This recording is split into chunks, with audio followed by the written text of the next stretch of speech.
So yun, magandang araw sa inyo mga boss. Ayan, ngayon na lang ulit tayo nakapag-vlog. Ayan. At i-update ko lang kayo sa mga projects natin dito.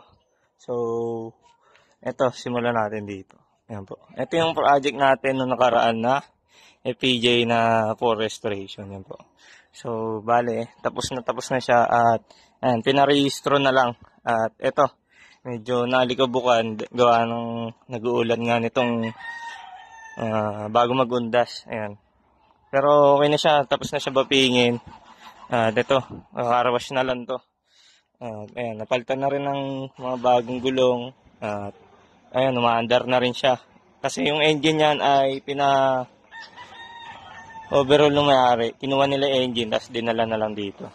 Tapos pinaandar na lang dito.